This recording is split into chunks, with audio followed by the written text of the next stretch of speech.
Hey, welcome back to What's in Your Psalms. We've really enjoyed getting to walk through the Psalms with you and just cover a variety of topics of the Psalms to discuss. We talk about joy and hope, but we also talk about lament and anger and just the varied emotions and situations that we face and how the Lord is with us through all of those. So this will be our last week. We're really sad that it's our last week, but we hope that it's been really fruitful for you guys and that y'all have gotten something out of it. So this week we're going to be doing the practice Lectio Divina. Calvin talked about it last week, and this week we're going to kind of show you it into action. So each of us is going to read a passage, and then we're going to share a little bit about what that passage personally means to us and just our journey in the Psalms. I'm going to read Psalms 139, 1 through 18, and then 23 and 24. O Lord, you have searched me and known me. You know when I sit down and when I rise up. You discern my thoughts from afar. You search out my path and my lying down, and are acquainted with all my ways. Even before a word is on my tongue, behold, O Lord, you know it altogether. You hem me in behind and before, and lay your hand upon me. Such knowledge is too wonderful for me. It is high, I cannot attain it. Where shall I go from your spirit? Or where shall I flee from your presence? If I ascend to heaven, you are there. If I make my bed in Sheol, you are there.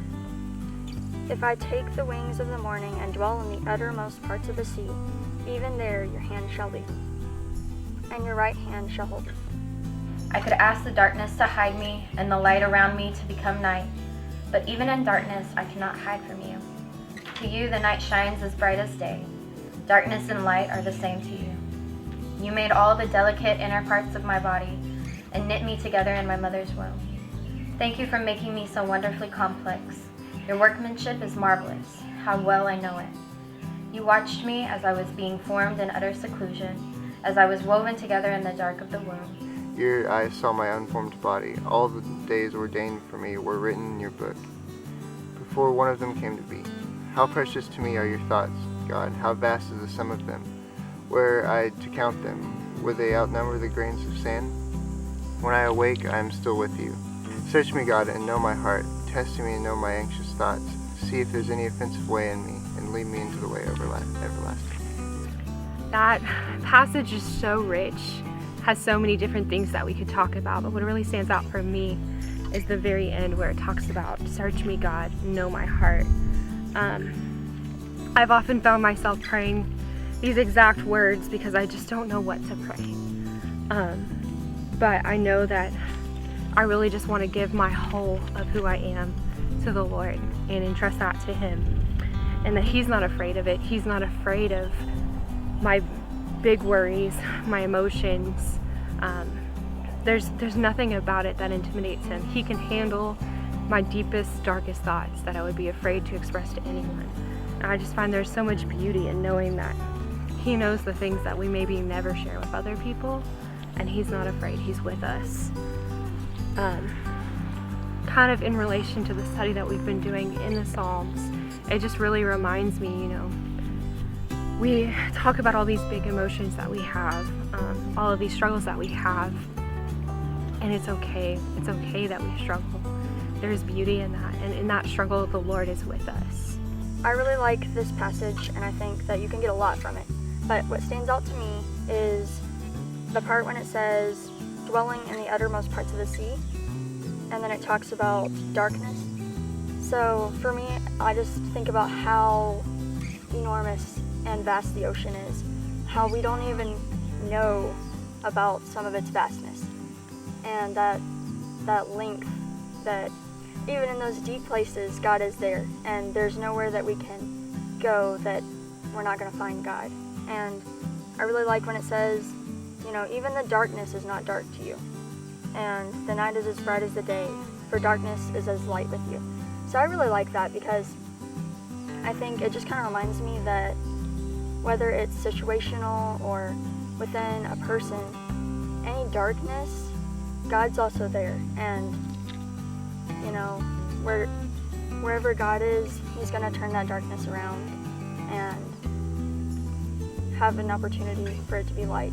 So I really think that that's just a good reminder that there's nowhere you can go, there's nothing you can do where God won't stay with you and where God won't be around you.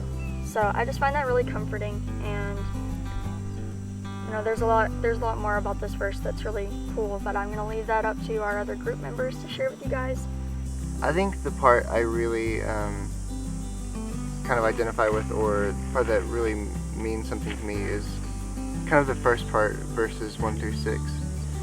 I think a lot of the times I struggle with being able to discern my feelings, or just kind of being confused about, you know, who I am or what my feelings are, and oftentimes like discrediting those feelings and not taking them seriously. But I find comfort knowing that, you know, there's someone that knows all of my feelings before I even feel them and understands my true intention better than I ever could, or better than anyone else ever could. And so it's really good to kind of know that, and like he perceives my thoughts from afar, and just understanding that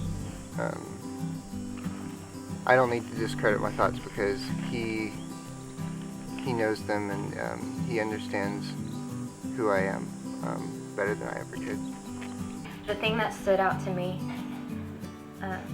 is that idea of him searching and examining me, knowing all of the details about me, and how oddly comforting that is to know that I'm not alone in going through my life. And it's him modeling that for me, him saying you're important enough to be understood. And I think that's the challenge that he has placed on me, especially in this series, talking about the multifaceted aspects of a person and of faith, that it's important. And he's encouraged me to take seriously my own searching of myself and of him. So thank you all for joining us. It's been a wonderful 9 weeks, and I know our whole team has enjoyed talking through all of these topics, talking through for you, but also for us. We learned a whole lot, and we're thankful that you've come with open minds and compassionate hearts, and that that's what we pray going forward, that you take out to the world. We hope that this has been helpful. We hope that this has been a blessing, and we love you.